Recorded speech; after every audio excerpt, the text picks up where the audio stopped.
केशव, आसक्ति सर्वनाश का मूल है?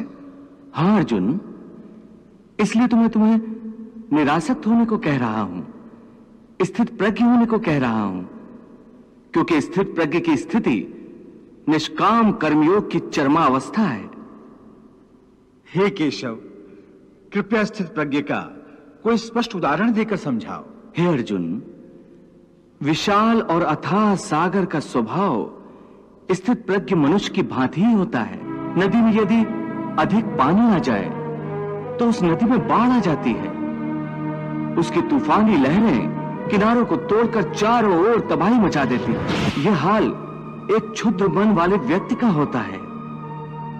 थोड़ा सा धन, थोड़ी सी सफलता उसे हजम नहीं होती, और धन और सफलता के नशे में चूर वो मर्यादाएं तोड़कर एक ओछे इंसान की तरह हरकतें करने लगता है। हे अर्जुन, जो भोग विलास का भक्त होता है वो परमात्मा का भक्त कैसे हो सकता है? ऐसे मनुष्य जो बाहर से भक्ति का प्रदर्शन करते हैं परंतु मन से विषयों के चिंतन और उनकी आसक्ति में लीन रहते हैं, वो भक्ति का केवल ढोंग करते हैं।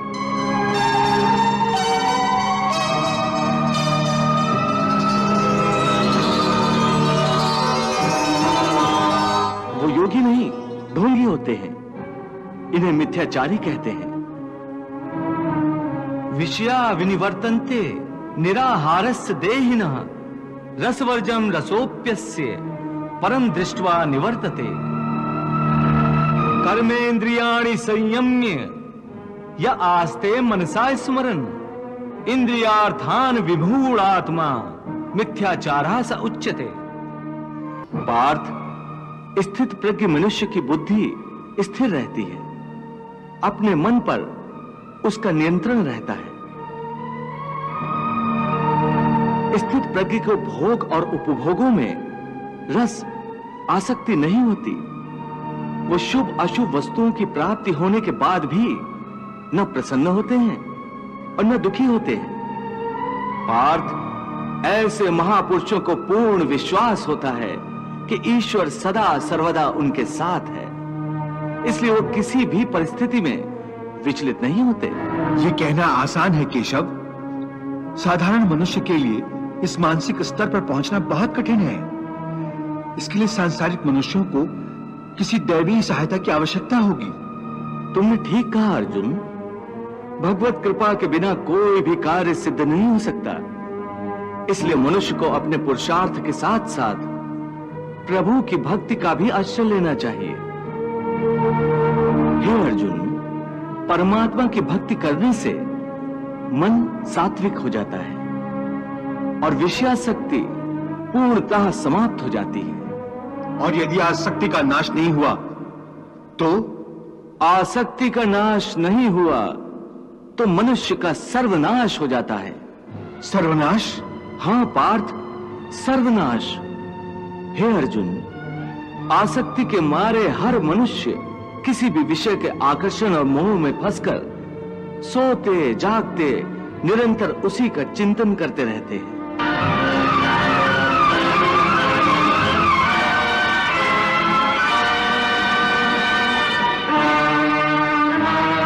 जैसे कोई मनुष्य किसी सुंदर स्त्री के प्रेम में पड़ जाता है, जो जागते हुए उसी की कल्पना और सोते में उसी के सपने देखता है। इस प्रकार निरंतर चिंतन से आसक्ति की नींव पर काम की भावना उभरने लगती है।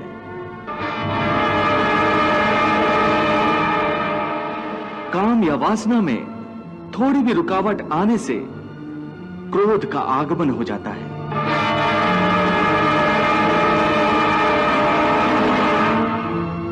जहां क्रोध है वहां सम्मोह अथवा अविचार अथवा अविवेक भी है।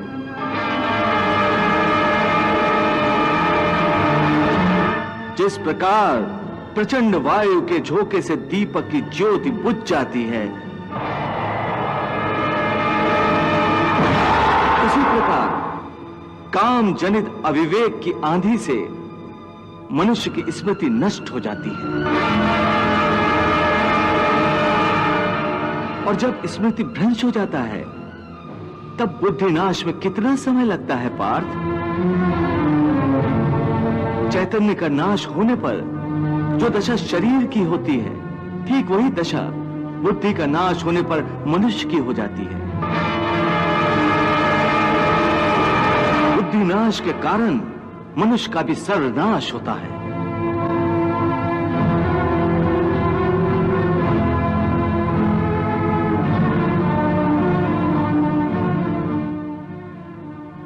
ध्यायतो विषयान् पुंसः संगस्तेष उपजायते संगात संजायते कामः कामात् क्रोधा अभिजायते क्रोधात् भवति सम्मोहः सम्मोहात् स्मृति विभ्रमः स्मृति भ्रंशात् बुद्धिनाशो बुद्धिनाशात् प्रणश्यति।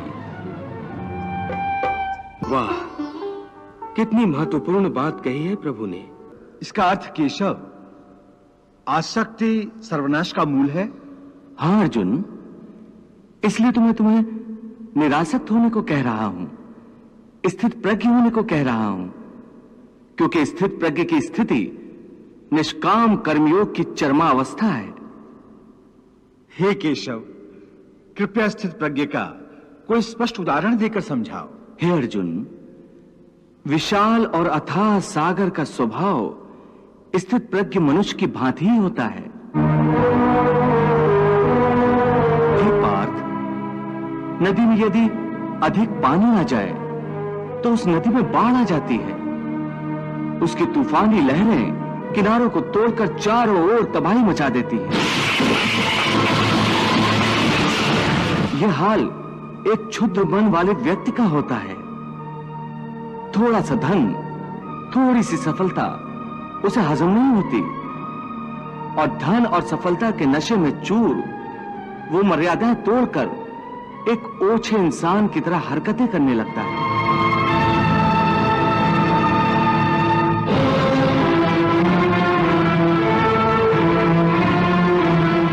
परंतु स्थित प्रज्ञ मनुष्य एक सागर की भांति होता है, जिसमें चारों ओर से नदियों का जल निरंतर जमा होता रहता है।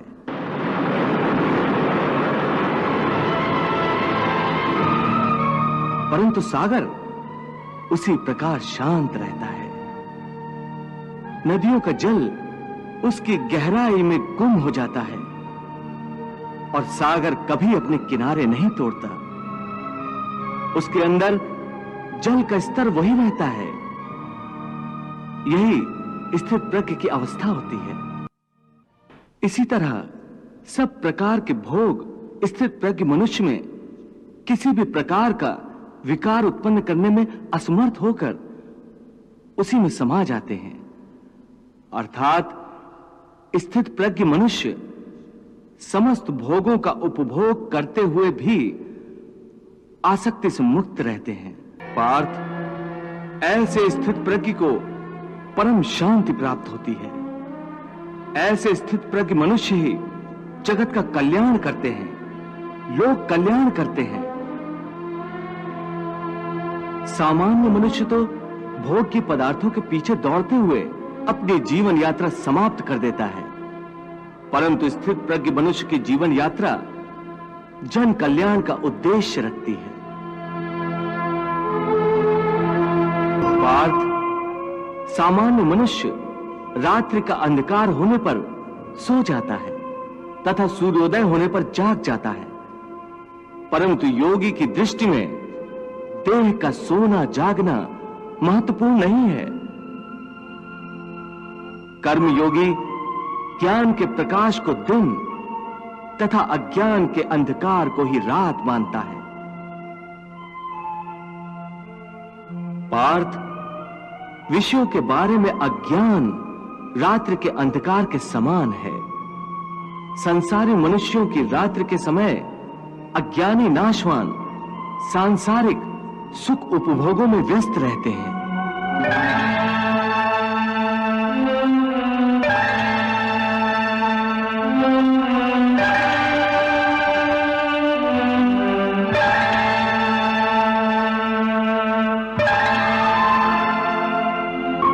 ज्ञानी और योगी जागते हैं और परमात्मा का चिंतन करते हैं।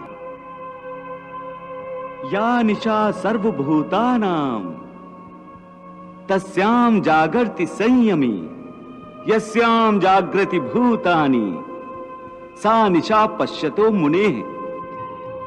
वाह प्रभु वाह।